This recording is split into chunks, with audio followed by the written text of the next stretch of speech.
Boa noite, pessoal. Pedi hoje, gente, não sei se vocês viram, mas hoje lá no Instagram abri uma caixinha de perguntas para tirar dúvidas da nossa aula de hoje sobre o nosso tema de como selecionar componentes protéticos em prótese sobre implante. E isso, gente, é uma das maiores dúvidas, né, que o pessoal tem. Inclusive, quando a gente começa essa disciplina lá no curso de especialização, nos aperfeiçoamentos, é quando os alunos ficam muito preocupados pela quantidade de nomes e tudo mais, mas vocês vão ver que não é difícil, não, a gente selecionar essas peças, entender como selecionar, que na verdade é o mais importante, né, gente? Porque depois que vocês aprendem como selecionar, fica mais fácil de trabalhar mesmo, né? Gente, a nossa intenção é sempre ensinar vocês de uma forma prática, de uma forma objetiva, a trabalhar com a prótese sobre implantes. Eu sou a professora Franciele e nós estamos fazendo essas séries de lives justamente para conseguir levar o maior número, né, de conhecimentos, maior quantidade de conhecimento até vocês, tá?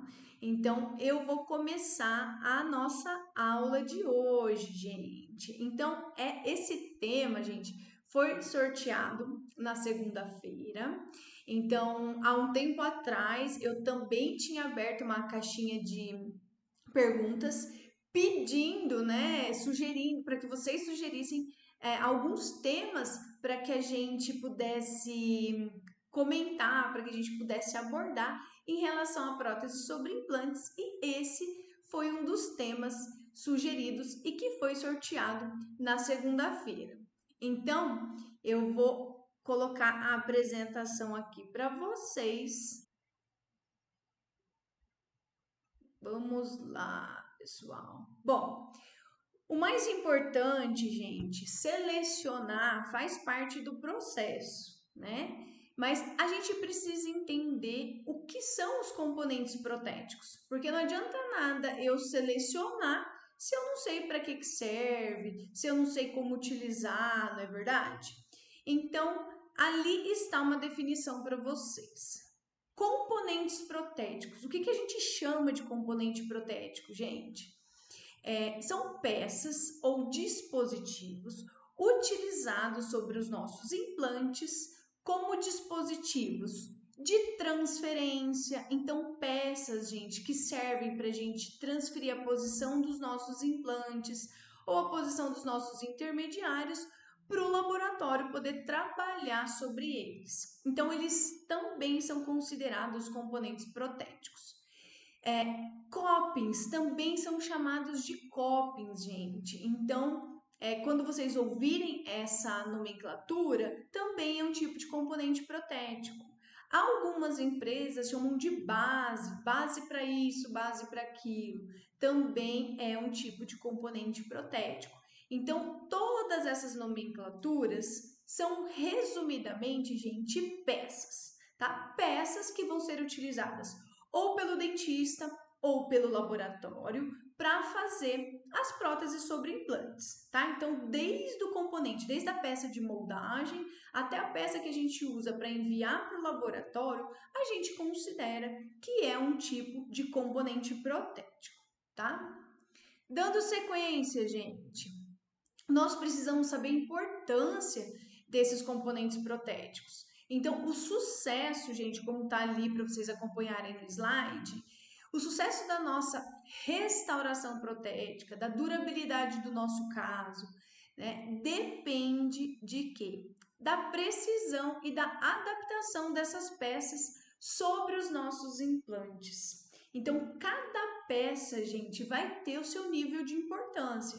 Então, a adaptação, a precisão de encaixe, desde a moldagem, nós também tivemos uma live falando só de moldagem de prótese sobre implantes, né? Eu mostrei as duas técnicas mais utilizadas Então, nós discutimos bastante sobre isso, a questão das peças. Então, desde a moldagem, que é a etapa mais importante aí da nossa prótese sobre implante, até a entrega, a precisão e a adaptação delas em cima dos nossos implantes, em cima dos nossos intermediários, é fundamental para que a gente tenha saúde dos nossos tecidos moles e, consequentemente, uma durabilidade a longo prazo, tá? Então, os componentes são extremamente importantes para todos os nossos casos de prótese sobre implantes, tá? Dando sequência, gente, não só a adaptação, gente, mas a estabilidade da interface implante pilar. O que é isso, gente? É a ligação entre a nossa peça, ou seja, a nossa prótese, o nosso intermediário, ligado no nosso implante. Quando existe essa ligação, nós precisamos que essa interface ela seja estável. Porque se eu tiver uma peça ligada na outra sem estabilidade, é onde nós vamos passar a ter problemas. Aí que começa o problema de, primeiro, inflamação gengival. Nós temos que pode chegar até uma periimplantite e esse paciente vir a perder esse implante. Nós começamos a ter problemas de soltura e afrouxamento de parafusos que podem acontecer tanto nos intermediários quanto nas coroas, ou seja, nas próteses que vão estar posicionadas em cima desses intermediários. Então, essa estabilidade, gente, é fundamental. E muitas vezes a gente consegue melhorar isso dependendo do tipo de conexão que a gente escolher para trabalhar. Por exemplo, se você tem um cirurgião que vai fazer o caso para você e você só vai fazer a parte da prótese sobre esse implante, então você tem a oportunidade de escolher junto com ele qual tipo de interface, qual tipo de conexão você gostaria que esse cirurgião utilizasse nos seus pacientes. Por exemplo, gente, atualmente no meu consultório, como que eu trabalho? Eu gosto e estipulei que nos meus pacientes, quando eu instalar os implantes, eu vou utilizar a conexão do tipo Cone Morse. Porque pensando em interface, em estabilidade de interface, nós sabemos que a literatura mostra o quê? Que é o tipo de conexão mais estável, que favorece muito a parte biológica.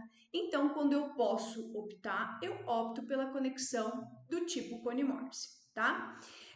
Mas eu também, gente, atuo com todas as outras conexões. Mas se aparece paciente, por exemplo, com uma conexão de hexágono externo, a gente tem que saber trabalhar, mesmo sabendo que não é a interface tão estável quanto a do Cone Morse, nós precisamos saber trabalhar e, por isso, saber selecionar os componentes também para esse tipo de conexão. Mas vocês precisam saber que a interface precisa realmente ter a maior estabilidade possível, tá? Outra coisa que tem ali, gente, ó, resistência dessa interface implante pilar. Porque quando nós temos as cargas mastigatórias em cima dessa interface, gente, ela precisa ser resistente. E é aqui que eu falo para vocês, e até como uma dica, né? Às vezes a gente quer, ou até mesmo para pensar em ajudar o paciente em relação a custos, nós pensamos em colocar alguns componentes mais em conta, né? Para dar uma barateada lá para o nosso paciente. E, gente, infelizmente, nós sabemos que quando a gente começa a baratear um pouco, né, esse tipo de componente, esse tipo de peça, muitas vezes, eu sei, nós não podemos generalizar, mas muitas vezes acontece o quê? De cair a qualidade dessas peças também.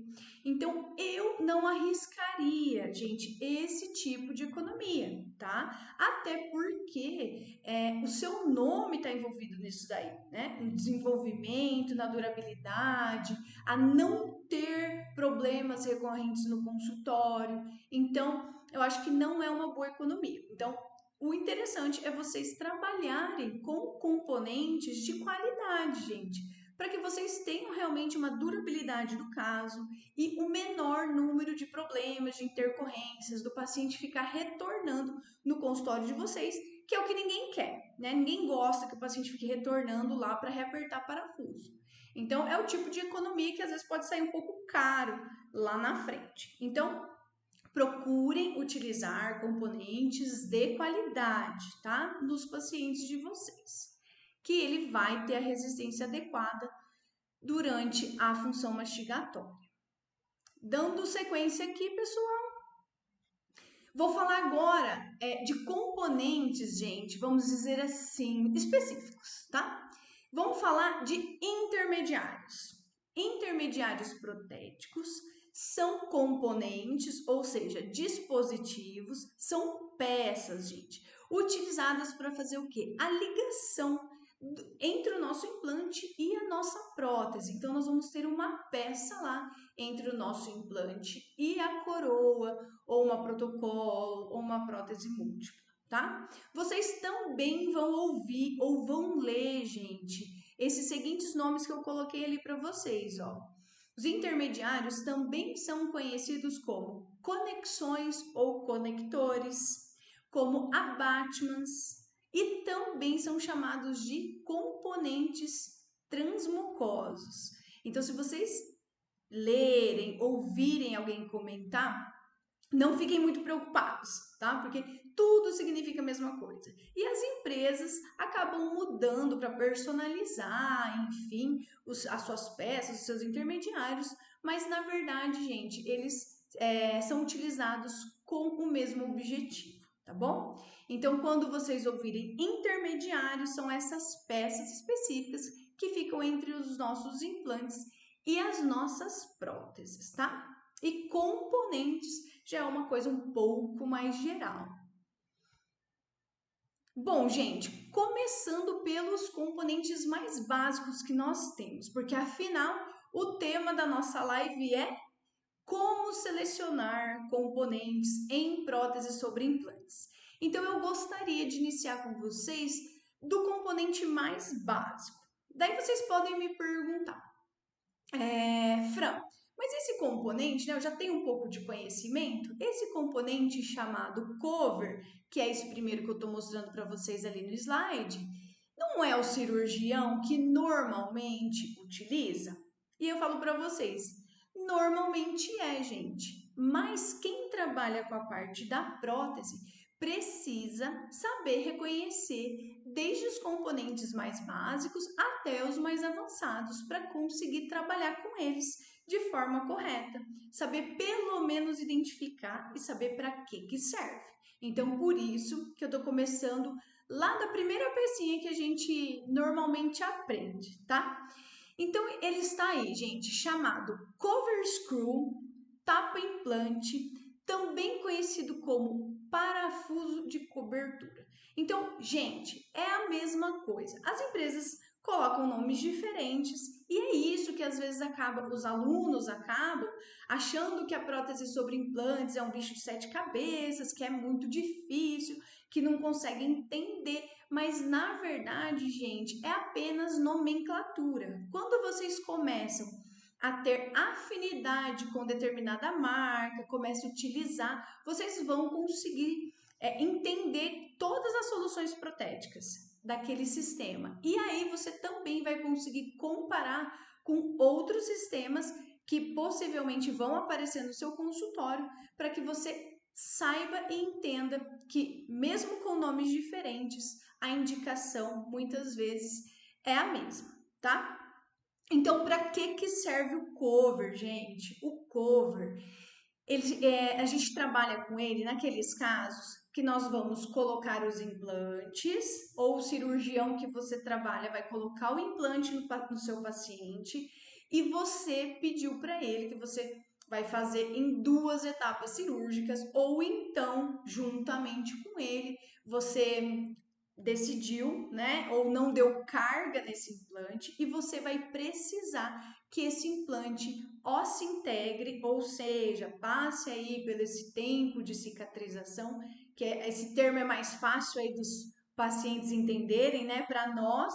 Não existe uma cicatrização, mas sim uma osseointegração. Então, durante esse período, gente, o implante passa a osseointegrar ou a cicatrizar, coberto pelo tecido mole, pelo tecido gengival, para que, não entre nenhum resíduo lá nas roscas internas do nosso implante, nós precisamos tampar. Porque se começar a crescer tecido mole, tecido ósseo lá, depois fica muito difícil da gente executar a parte protética.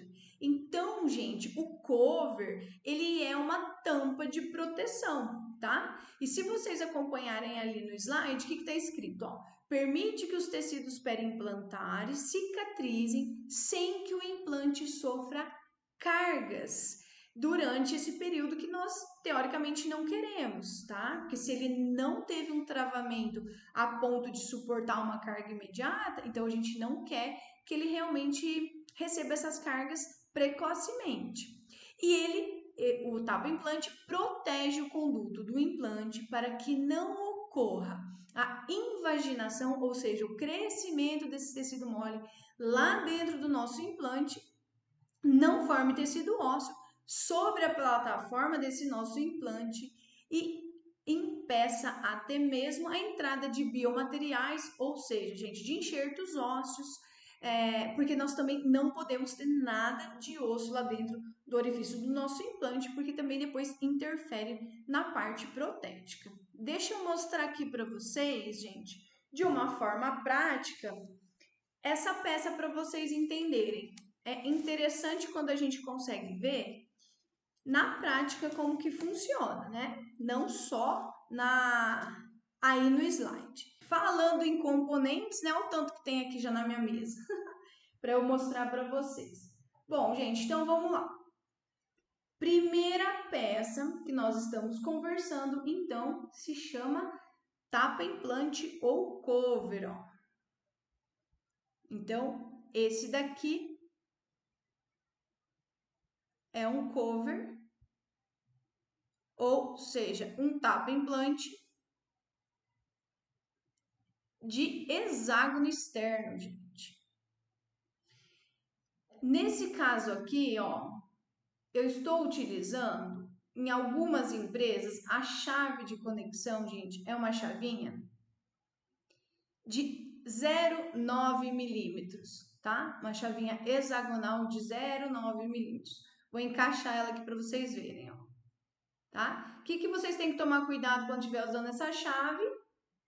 Para não espanar o componente, tá? Para não espanar a peça de vocês. Então, esse daqui é o cover.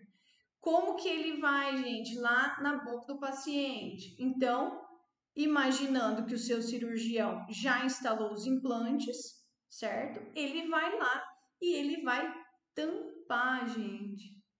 Ele vai tampar esse implante, certo? Então, é assim que ele vai instalar. Não precisa da torque, o aperto dele é manual. Então, você sente ele pegar a rosca, ele finalizar o torque, o aperto, e aí ele vai ficar lá com a gengiva em posição. O seu cirurgião vai fechar a gengiva sobre ele e ele vai passar aí o período de cicatrização todo fechado, tá? Para isso que serve, gente, o tapa-implante, tá? Então, o cover serve para isso. Nós temos, gente, o tapa-implante também do cone Morse, tá? Aqui eu mostrei para vocês o do hexágono externo e agora eu vou mostrar a diferença do cone Morse para o hexágono externo.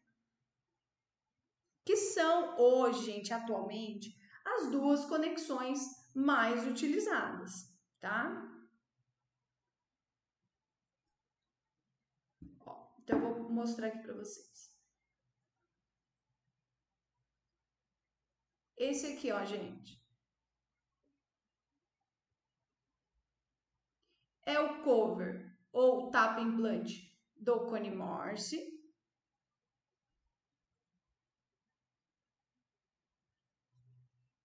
E esse aqui, é o do hexágono externo.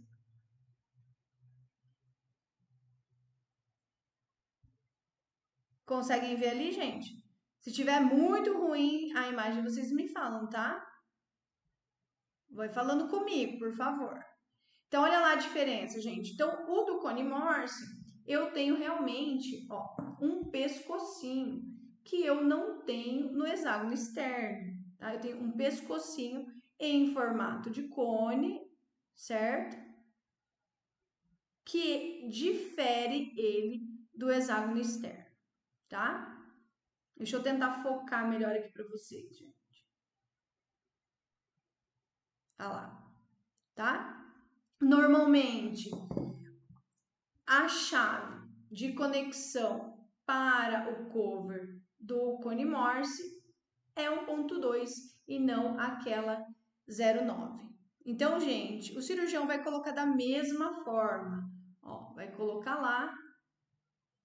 Viram que eu virei o meu modelo, né, gente? Então, aqui eu tô com metade da minha boquinha, ó, de hexágono externo e metade do cone Morse. Então, daí nós vamos lá e vamos colocar, instalar esse cover lá na boca do meu paciente. Ó.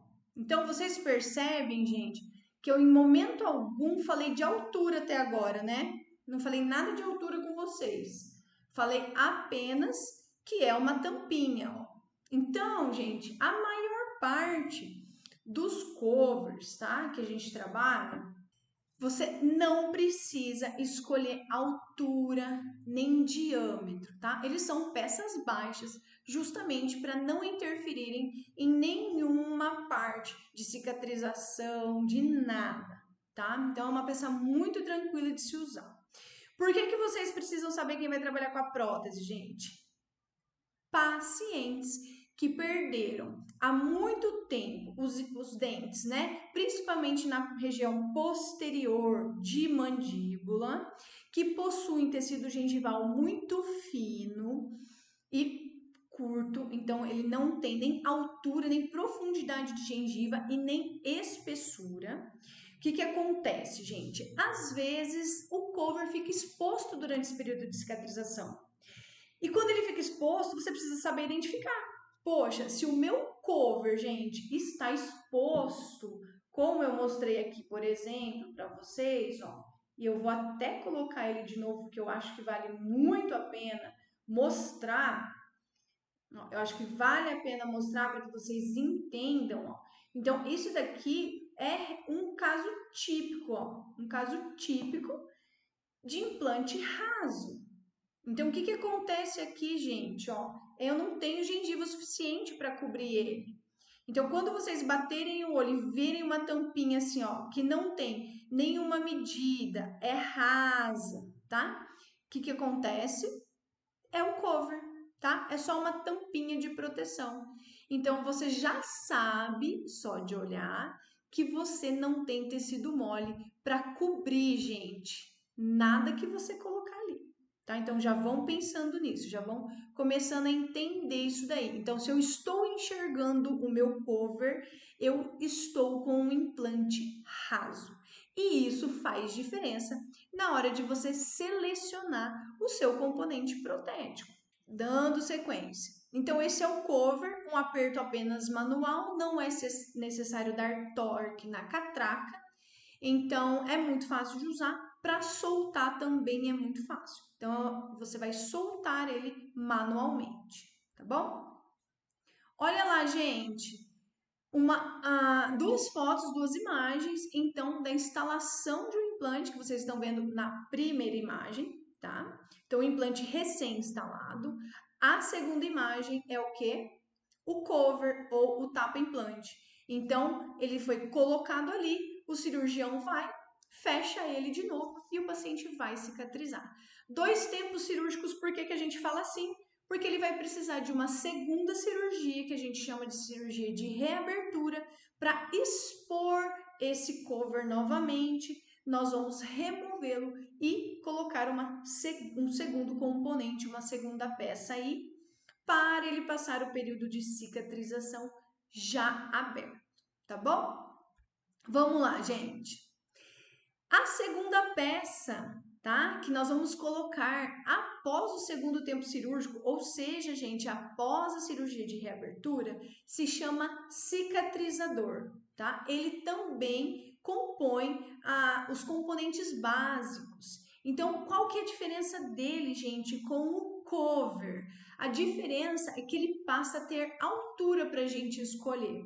Então, como vocês estão vendo aí, ó, lá na imagem, ele tem algumas linhas de marcação. Essas linhas de marcação correspondem a quê? Às medidas.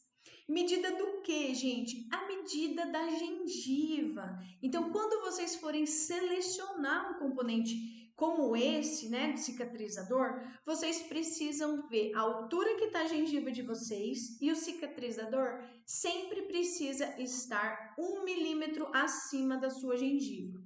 Porque olha a definição dele para que ele serve lá no slide, ó. Cicatrização adequada dos tecidos moles, né? Então, enquanto ele vai cicatrizar aquela cirurgia de reabertura, até a gente confeccionar a prótese. Então, gente, ele vai manter ali os tecidos em posição, tá? Ele vai fazer realmente essa segunda acomodação da gengiva para nós, para que a gente possa, numa terceira sessão, selecionar o nosso intermediário protético, tá? Vou mostrar ele aqui para vocês também, porque também acho que vale a pena. Qual é aqui o meu cicatrizador? Ó, esse aqui, gente, então é o nosso cicatrizador. Ó, aqui nós temos exatamente aquelas medidas que vocês estavam vendo lá no slide. Ó. Então, eu tenho o que aqui? Ó? Eu tenho 1, 2, 3, e aqui seria a nossa quarta linha, ou aqui em cima uma quarta linha, tá? Para que, gente? Para eu saber quanto para cima dele eu vou deixar a minha gengiva. Eu vou colocar no modelo, porque eu acho que a hora que coloca no modelo ele foca melhor. Então, vamos lá. Chave hexagonal 1.2. Esse daqui, gente, eu tô falando para vocês da chave hexagonal 1.2, porque ela é uma das chaves mais utilizadas nos componentes e nas próteses sobre implantes quando nós estamos trabalhando com componentes convencionais, tá? Com implante nacional, tá bom? Agora, implantes importados, tipo Straumann, Nobel, a nova linha do Cone Morse da Neodent, que é o Gram Morse, eles possuem chaves específicas, tá? Então, essa daqui seria o básico aí para vocês já irem aprendendo a trabalhar com prótese sobre implante. Então, aqui, ó, gente, acho que agora tá focando melhor, né? Então, olha as linhas que nós temos. Então, nós vamos sempre deixar a nossa gengiva 1 milímetro para baixo do nosso cicatrizador. Então, eu vou colocar aqui no modelo para que vocês vejam.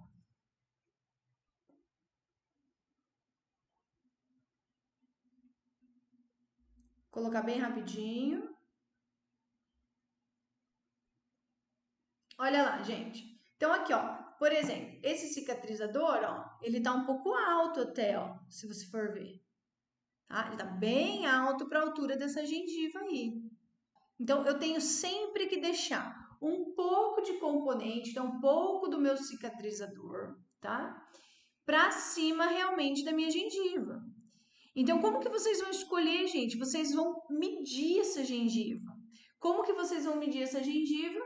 No caso do hexágono externo, vocês podem, gente, medir exatamente com o instrumento que eu tô aqui, ó. Uma sonda periodontal, tá? Essa sonda periodontal, gente, vai dar a medida da gengiva, porque vocês vão colocar essa sonda na plataforma do implante de vocês. E aí vocês vão ter a noção real do tamanho que você precisa. Então, por exemplo, se a sua gengiva estiver dando ali 4 milímetros, você vai escolher um cicatrizador de 5 milímetros, porque o seu cicatrizador precisa ser mais alto do que a gengiva. Se você estiver trabalhando com uma gengiva de 3 milímetros, você vai precisar de um cicatrizador muito provavelmente de 4 milímetros, tá? Deixa eu mostrar para vocês aqui um cicatrizador do Cone Morse. Cicatrizador do Cone Morse, gente, ele já não tem nem todas as empresas, né, fazem com aquelas estrias de tamanho. Ele vem escrito normalmente nele, tá? E aí você vai pedir para o seu fornecedor o tamanho que você precisa, ó, tá? Então, como que você vai escolher, gente? Algumas empresas, como a Neodente, por exemplo, ela tem uma reguinha de medida do cone Morse. Então, é uma reguinha que encaixa perfeitamente lá dentro do seu implante. E aí você consegue ter noção, através dessas medidas aqui, da altura da gengiva que você tem e de qual altura, por exemplo, do cicatrizador que você vai colocar. Então, só dando um exemplo aqui, ó, vou pegar esse meu implante cone Morse, que é o que está mais profundo, tá? Então, eu vou colocar lá, ó. Então, quando a gente coloca, a gente percebe o quê? Que ele ficou bem estável. Então, é confiável essa medida aqui. Qual é a medida aqui dessa régua, gente? Eu vou falar para vocês, ó. Começa sempre, decorem, ó. Isso é dica, tá? Decorem a partir da parte superior, exatamente como tá aqui. Então, aqui, por exemplo, na Neodente, ó, é 6,5, tá? A parte de cima dessa linha grossa. Então, nós sempre vamos ter duas medidas da mesma linha, tá? Então, tem a medida da linha de cima, 6,5, medida da linha de baixo, 5,5, tá? A próxima medida, 4,5. Depois, a medida da linha grossa de baixo, 3,5. E assim por diante, gente. Na Neodente, é praticamente tudo de meio e meio. Então, 6,5, 5,5, 4,5, 3,5, 2,5, 1,5 e 0,8, que é a medida mais baixa. Nas outras empresas, gente, muitas vezes vocês vão ver o quê? Vocês vão ver que as medidas são em números inteiros. Então, igual no hexágono externo, 1 milímetro, 2 milímetros, 3 milímetros, 4 milímetros, tá? Então, essa reguinha do cone Morse serve para isso, tanto para componente básico, quanto para os componentes específicos, que depois a gente vai dar uma olhadinha também neles, tá? Então, serve para isso, para ajudar a gente a decidir a altura da cinta, gente, a altura desse nosso componente, tá bom? Que vai ficar ali embaixo da nossa gengiva. Então, vocês viram o cicatrizador do hexágono externo e do cone Morse e vocês já entenderam para que eles funcionam, tá? E como selecionar. O torque, gente, do cicatrizador também é um torque manual, tá? Não precisa da torque em catraca, porque ele tem que ser fácil de você remover depois, tá bom? Ele não foi feito para dar um torque específico.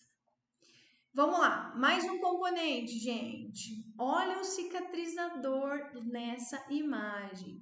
Ó, gente, aqui nessa imagem tá representando o quê? O nosso segundo tempo cirúrgico, tá? Tá representando quando o paciente já tinha feito o implante, aguardou o período de osseointegração e aí ele está passando pelo segundo tempo cirúrgico, que é a cirurgia de reabertura. Então, fez a reabertura, olha quem tá lá, gente. Quem é esse? É o cover que a gente acabou de ver, né? O primeiro componente que nós vimos. Então, nós vamos fazer o quê? Ou o cirurgião que for fazer a reabertura para você vai remover o cover e colocar quem? O cicatrizador. Que nesse caso, vou até voltar um pouquinho ali, ó. Nesse caso, gente, dá pra ver ali que nós estamos trabalhando com hexágono externo, certo? Então, ele colocou o cicatrizador do hexágono externo, que é muito parecido com esse que a gente estava observando, tá bom? Agora em apoio. Então, gente, olhem lá, a sutura mantém o tecido em torno de 1 milímetro abaixo do tamanho final do nosso cicatrizador. Por que, gente, que isso acontece? Por que a gente seleciona esse componente dessa forma? Porque agora nós não queremos mais que a gengiva do paciente cubra essa peça. A gente quer que essa gengiva fique realmente aberta, aquela cicatriz aberta, para receber o nosso próximo componente, que ou vai ser um intermediário ou vai ser direto uma prótese, né? Uma prótese sem intermediário, que a gente fala que é confeccionada diretamente sobre o nosso implante. Então, depende, tá? Da peça futura, mas o cicatrizador é extremamente importante, tá bom? Então, colocado o cicatrizador, quanto tempo eu tenho que esperar? E essa é uma pergunta muito interessante. Quanto tempo eu tenho que esperar após a cirurgia de reabertura? Uma reabertura simples, tá, gente? Sem enxerto conjuntivo, sem nada. Então, quanto tempo eu tenho que esperar com o meu cicatrizador lá para selecionar com segurança o meu intermediário? Gente, eu gosto de esperar pelo menos 30 dias. 45 dias seria o ideal. Porque, gente, quando o cirurgião precisa, como nesse caso, abrir um retalho, então ele abriu um pouco mais, né? Essa gengiva. Essa gengiva vai remodelar.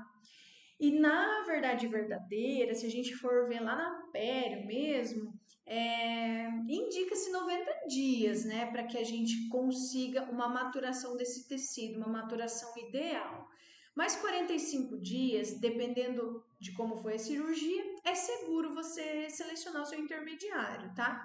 Mas precisa respeitar esse tempo, porque o que acontece? Acontece um risco, né, gente? Você assume um risco de selecionar um intermediário e depois, por exemplo, assim, selecionei com 10 dias que reabriu. Eu selecionei no dia que eu tirei a sutura, eu selecionei meu intermediário. Essa gengiva vai terminar até 45, 90 dias lá de remodelar, de se acomodar e de terminar de cicatrizar mesmo e de sofrer aquela maturação, né? Então, se você escolher nesse período, o que vai acontecer ou o que pode acontecer, essa gengiva durante a remodelação fica mais baixa. Então, ela, vamos dizer assim, de uma forma mais simples, né? Ela vai murchar e pode expor a cinta metálica do seu intermediário, do próximo componente que você vai colocar lá. E aí o que acontece, gente? Às vezes você precisa moldar de novo, se você já moldou. Aí você perde o molde e às vezes perde, entre aspas, né? A gente sabe que as peças sobre implantes são reaproveitadas depois que a gente esteriliza. Então, teoricamente, o seu intermediário não vai ser perdido, mas você vai perder uma sessão. E de que você vai ter que selecionar novamente e colocar esse novo intermediário e moldar novamente, para que você tenha um acabamento, uma finalização estética adequada do seu caso, né, na hora de finalizar, tá? Então, aguardem o tempo de cicatrização, deixa o cicatrizador bonitinho lá. Aí você também pode me perguntar, Fran, por que eu preciso saber do cicatrizador? Uma peça muito simples. Gente, primeiro que nem todo mundo trabalha com prótese sobre implante. Então, a gente tem que aprender desde o começo, passo a passo, tá? E segundo, se um paciente chega para você com a gengiva cobrindo esse cicatrizador, você precisa saber qual cicatrizador você vai escolher e o porquê você vai escolher. Se você não souber, você vai ficar perdido. Você vai fazer o seu paciente muitas vezes sofrer na próxima sessão, porque você vai ter que colocar e tirar componentes, peças, fazer moldagem com uma gengiva que não está adequada. Então, o paciente normalmente acaba sofrendo um pouco, você tem que anestesiar, aquela situação toda. Então, é para que você saiba trocar esse componente também se você precisar, mesmo que não seja você o cirurgião que vai selecionar e instalar ele de imediato lá no seu paciente, tá? Então, viu, chegou para você do seu cirurgião e a gengiva do seu paciente está cobrindo essa peça, a minha dica é: troque o cicatrizador, coloque o cicatrizador mais alto e aguarde mais uma semaninha. Essa gengiva vai mudar de cara, vai ficar muito mais saudável e você vai ter muita mais tranquilidade na hora de instalar o seu próximo componente, fazer a moldagem, vai ser muito mais tranquilo, tá bom? Vamos dar sequência então aqui, gente. Técnica de moldagem, não vou falar da técnica hoje, tá? Eu coloquei aqui só pra gente não esquecer que as peças que a gente utiliza para moldar os implantes, que são os transferentes, também são considerados componentes. Então, eles também precisam ser selecionados. Então, por isso que eu coloquei aí. Nós sabemos e tivemos a nossa live, né, falando de moldagem prótese sobre implante, que nós falamos que nós temos tanto a peça de moldagem, ou seja, nosso componente de moldagem se chama transferente, e nós temos um para cada técnica. Um transferente de moldeira aberta e um transferente de moldeira fechada. Então, você também precisa saber escolher cada um deles, né, gente? Olha lá. Então, a gente tem aqui um transfer, gente, de moldeira fechada para moldar o hexágono externo diretamente no implante. Então, nós vemos que ele é uma peça com um parafuso um pouco mais curto, tá? Então, você precisa saber quando você vai indicar essa técnica, quando que você vai usar essa técnica. E aqui nós temos um outro componente, ó, que é um outro transferente de moldeira aberta. Então, nós temos uma peça que tem um parafuso muito maior do que o outro, justamente porque é necessário durante a transferência com moldeira aberta, tá? Então, tem que saber qual técnica você vai moldar para que você encomende o seu componente correto, o seu transferente correto, tá? Vamos lá. Agora eu gostaria de falar de alguns componentes específicos com vocês, para vocês aprenderem lá a selecionar, né? Mas, gente, olha só que interessante. Agora sim vocês vão ver como que vocês vão escolher, tá?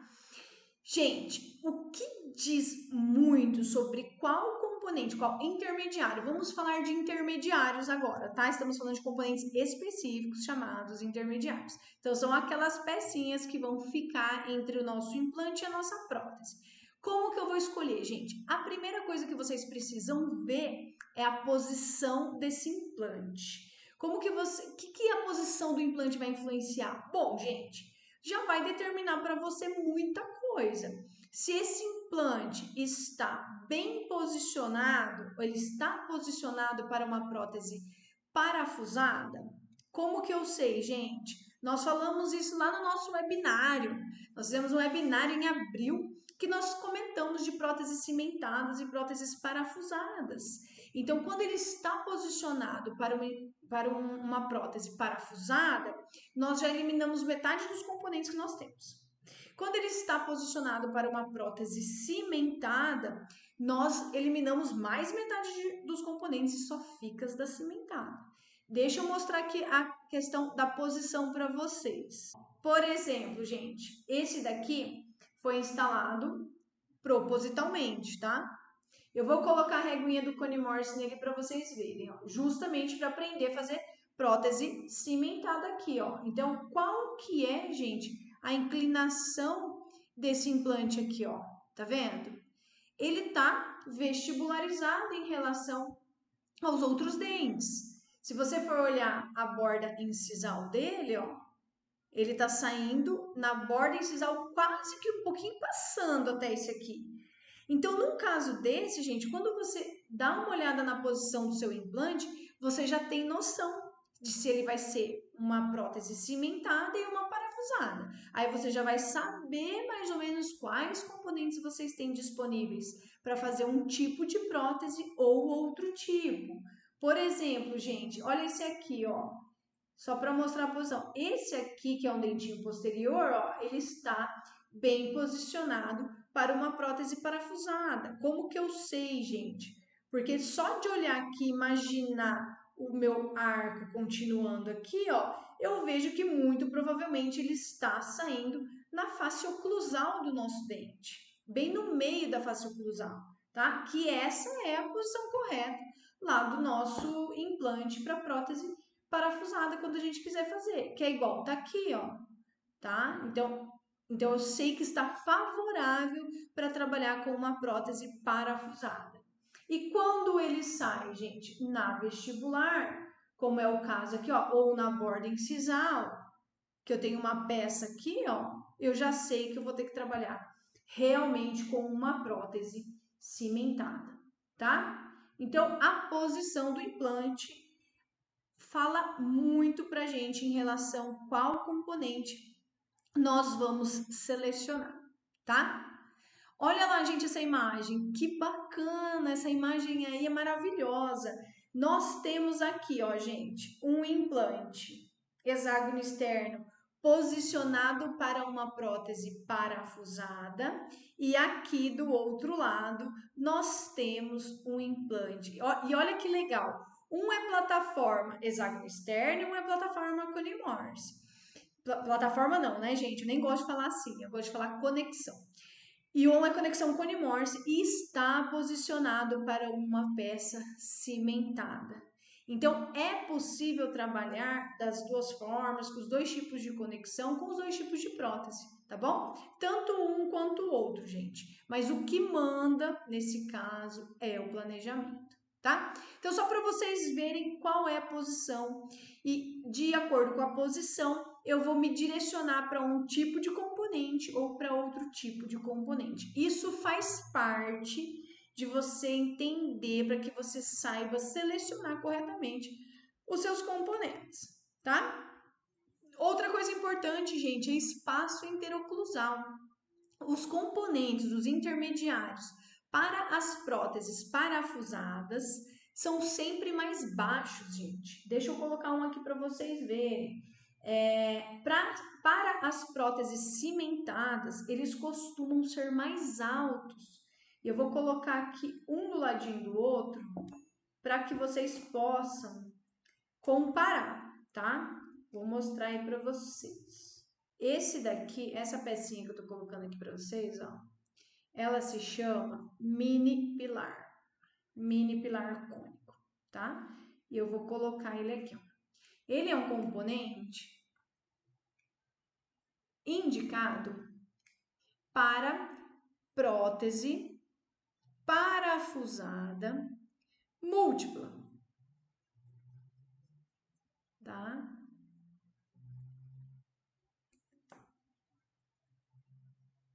Deixa eu só soltar aqui, gente. E eu vou colocar aqui, ó, para vocês verem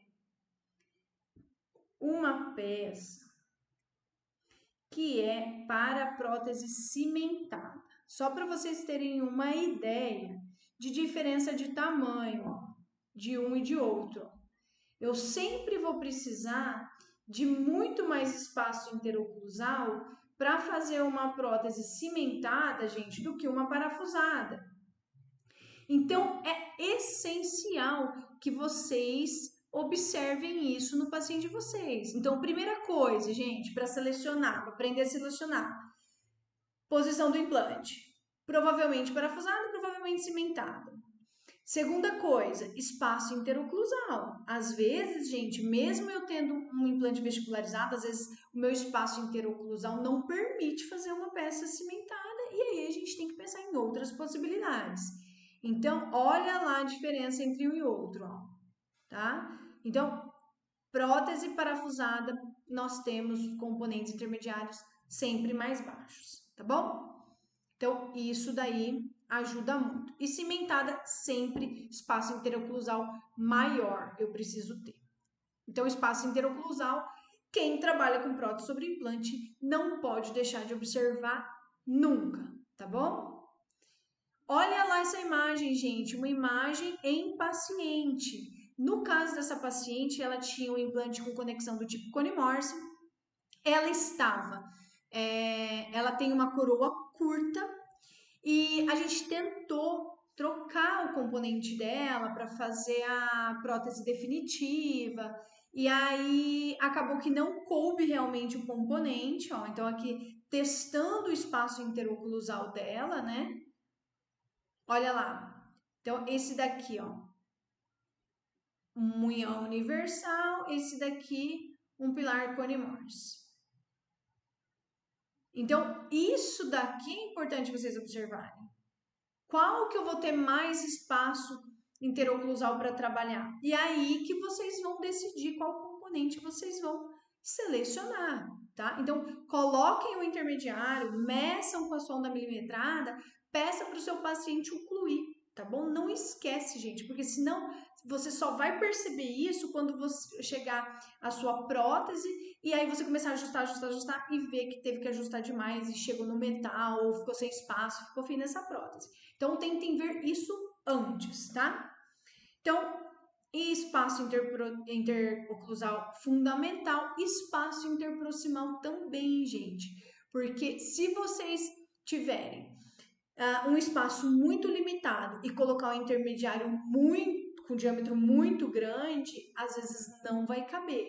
Porque, gente, além do meu intermediário, eu ainda vou utilizar um cilindro, ou também chamado de coifa, ou base, que eu vou mandar para o meu laboratório confeccionar a prótese sobre implante. Então, gente, o que eu preciso saber? Eu preciso medir esse espaço interproximal. Eu vou até voltar naquela imagem lá para vocês verem, ó. Eu preciso, mas eu acho que eu coloquei uma depois também, ó. Deixa eu ver aqui. Ah lá, coloquei uma imagem olhando de oclusal, justamente para vocês terem noção do espaço que a gente tem. Porque se eu estiver trabalhando com um intermediário muito amplo, com diâmetro muito grande, não vai sobrar espaço para o meu material restaurador. Então, dependendo do dente que eu estou trabalhando, eu preciso escolher intermediários mais estreitos, tá? Dependendo do sistema que você está utilizando, isso é possível de fazer tranquilamente. Ou às vezes, se não tiver um componente pré-fabricado mais estreito, às vezes a gente precisa trabalhar com componentes personalizados, tá? Que também é possível fazer hoje de acordo com o CAD/CAM, né? Com a odontologia digital, nos permite fazer peças bem personalizadas hoje em dia.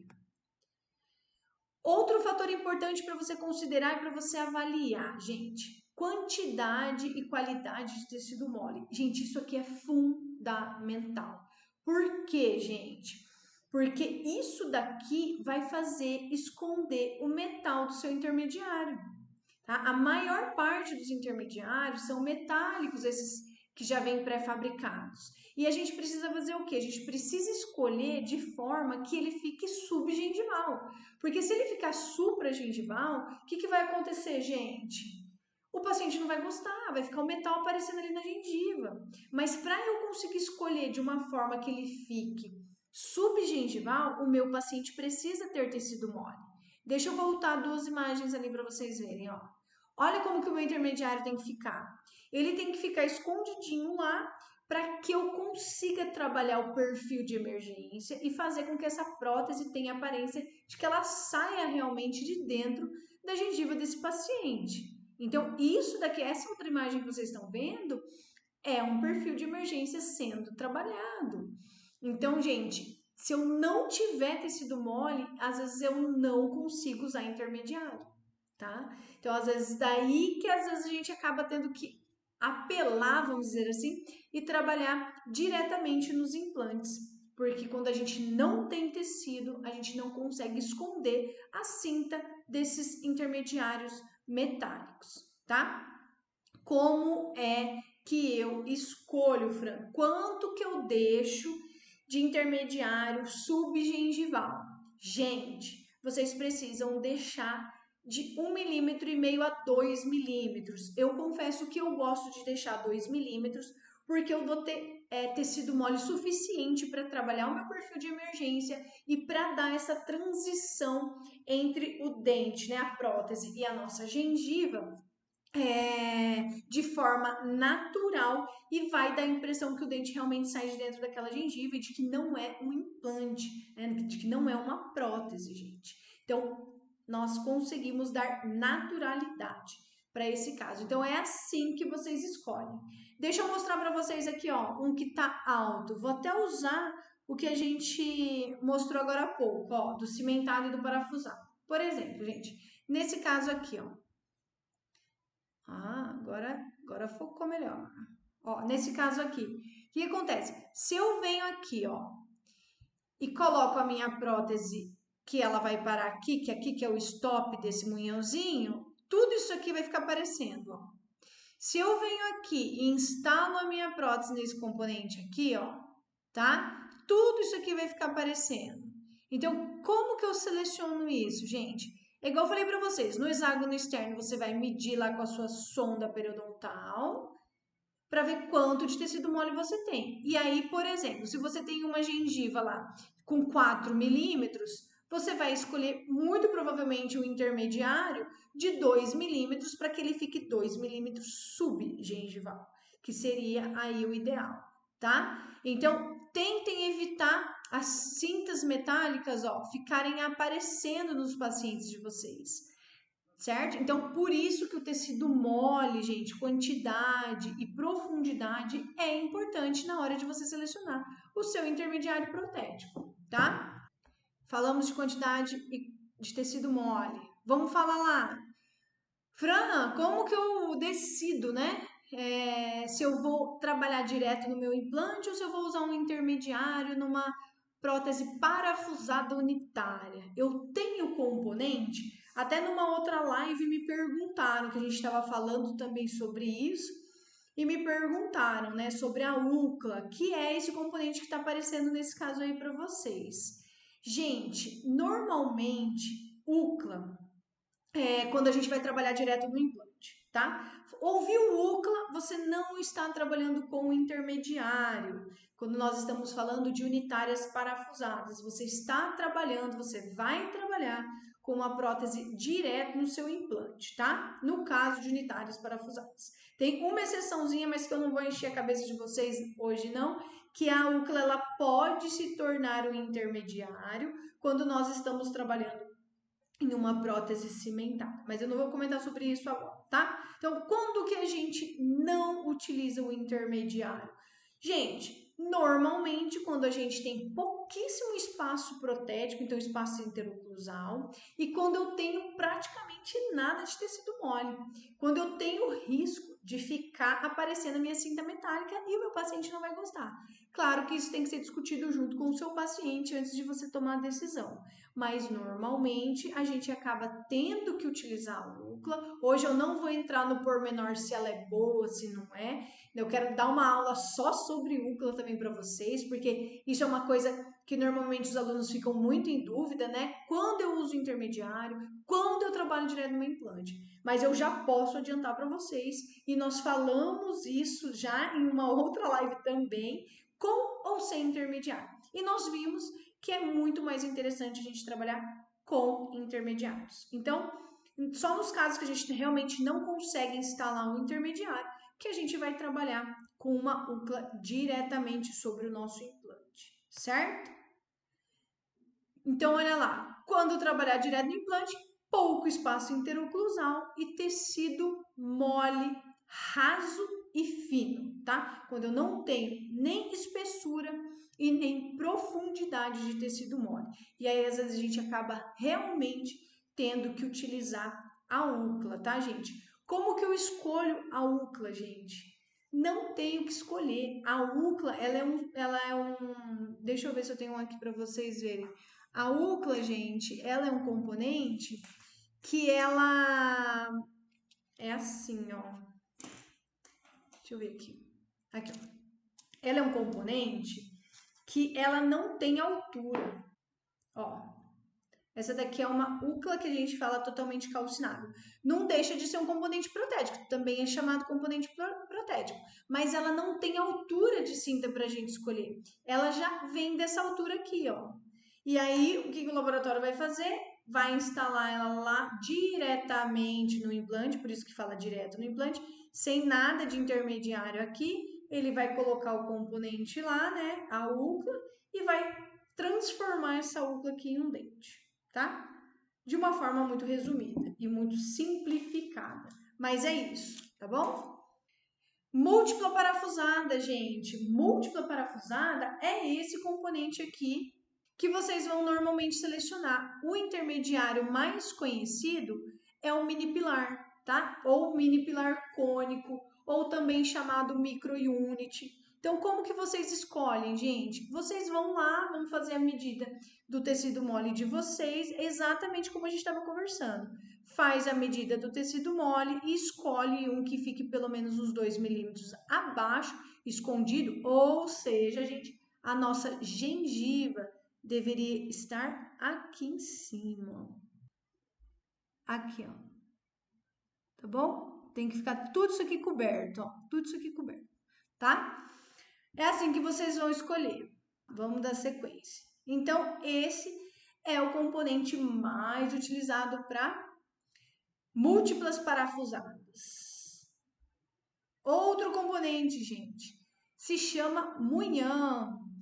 Munhão, gente, é uma peça muito conhecida para a gente trabalhar com prótese cimentada, tá? Ele tem tanto para prótese unitária quanto para múltipla, mas para múltipla, gente, atualmente é um pouco mais difícil, por exemplo, no Cone Morse você encontrar um componente para prótese múltipla cimentada, tá? Normalmente você vai ter que trabalhar com o digital se você for trabalhar com ele, tá bom?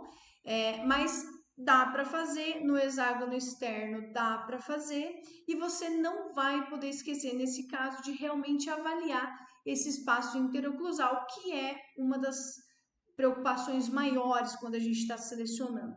Se vocês forem observar esse caso aí, ó, que está aparecendo, foram feitos 4 munhões personalizados para esse paciente, porque todos os implantes saíam na região vestibular. E olha lá, o paciente não tem tecido mole. O que foi feito? Foi feito munhões personalizados, a gente pode considerar munhões personalizados, diretamente no implante. Então, em cima desses munhões, foi cimentada uma prótese múltipla. Então, uma prótese múltipla cimentada. Ai, obrigada pela dica. Vou tentar colocar a mão atrás lá para melhorar o foco, né? Ai, eu até agradeço, porque hoje tá difícil a minha câmera, viu? Mas obrigada, Bruno. Vou fazer aqui. Vamos lá. Outra peça unitária cimentada.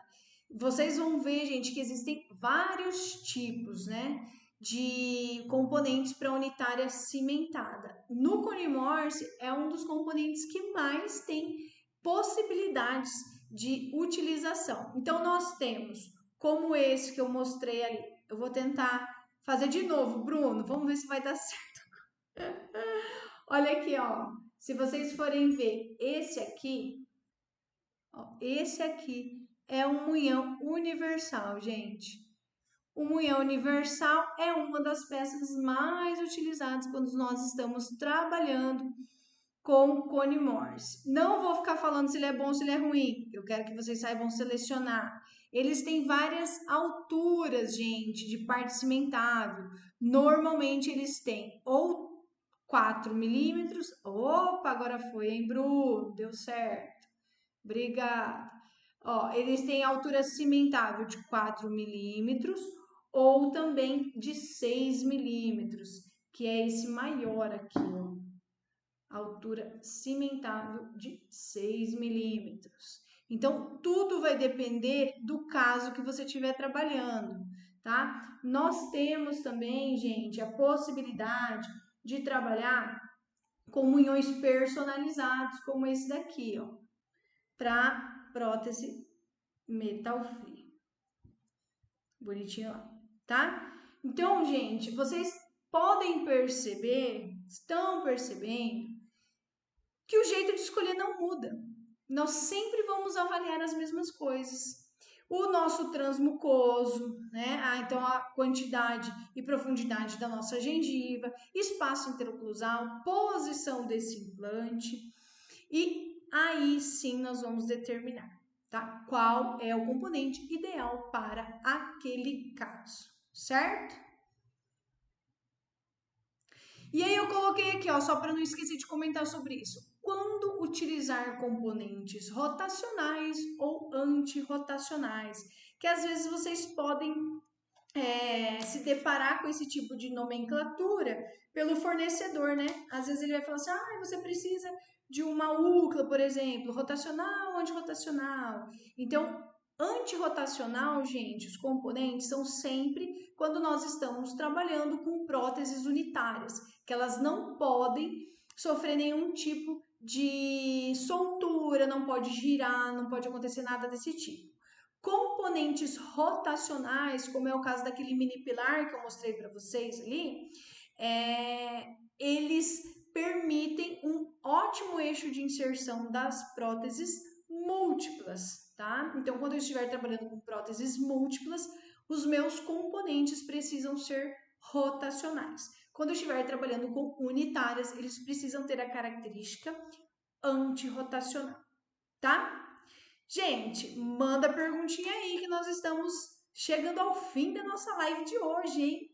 E eu tenho aqui algumas perguntas que mandaram lá na nossa caixinha e eu vou responder. Se alguém tiver mais alguma, pode ir mandando aí para mim. O doutor Edu Chaves mandou lá e eu mandei um agradecimento já para ele. Agradeço aqui publicamente novamente por ter mandado. Ele me perguntou assim, ó, one time ou estagiada? Qual sua preferência para a instalação do pilar e por quê? Edu, eu gosto dessa filosofia do one time. Só que nós sabemos que na prática clínica, algumas vezes a gente precisa trocar esse componente, esse intermediário, no meio do processo. Justamente por quê? Porque às vezes a gente selecionou um componente, viu que o outro ficaria melhor. Já aconteceu comigo, por exemplo, um caso de um implante Conimorse ter ficado muito palatinizado, não tinha componente nessa empresa para fazer uma prótese parafusada e eu precisei colocar um munhão universal angulado para frente para conseguir fazer uma cimentada para ele e tirar lá do palato a posição daquele implante. Vocês acreditam que a paciente conseguiu, era carga imediata, ela conseguiu empurrar com a língua, olha só, ele estava palatinizado, ela empurrou com a língua esse implante e eu precisei trocar esse componente no meio do processo de osseointegração dela, porque daí ela conseguiu vestibularizar esse provisório e eu precisei colocar um munhão reto. Então a gente sabe que na prática clínica nem sempre a gente consegue escolher e instalar o nosso intermediário e não mexer mais. Então, para quem não sabe o que é esse one time, né, em relação aos componentes, né, aos intermediários, é um componente, ou seja, um intermediário uma vez só. Você não fica tirando esse componente no meio do processo e trocando.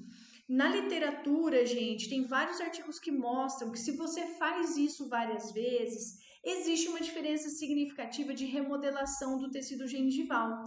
E isso pode influenciar lá na frente na sua estética. Então, eu sou a favor de quando conseguir colocar o intermediário e não trocar, fazer dessa forma, não ficar substituindo, não ficar trocando, tá? Mas infelizmente na prática às vezes a gente acaba tendo que fazer estagiário, tá? Espero ter conseguido responder aí a sua pergunta, Edu. Outra pergunta aqui, gente. Fran, vale a pena fazer estoque de componentes no consultório? Gente, para quem está começando a trabalhar com prótese sobre implantes, eu falo para vocês que não vale muito a pena não, tá? Porque você não sabe que tipo de paciente vai aparecer para você, qual que é a conexão que vai aparecer com mais recorrência, mesmo a gente sabendo que a mais comum é o hexágono externo até hoje, né?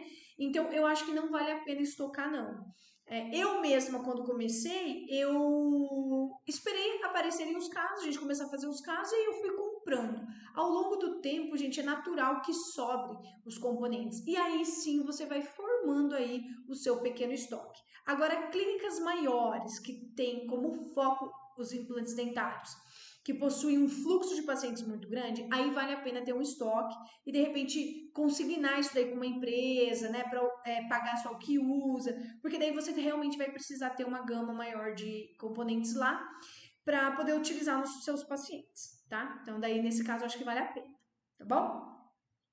Ah, e aí me perguntaram assim, ó, com a sua experiência hoje, Fran, você consegue selecionar alturas de componentes só de olhar?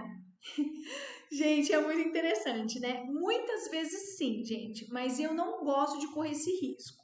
E eu também, até hoje, às vezes eu fico em dúvida.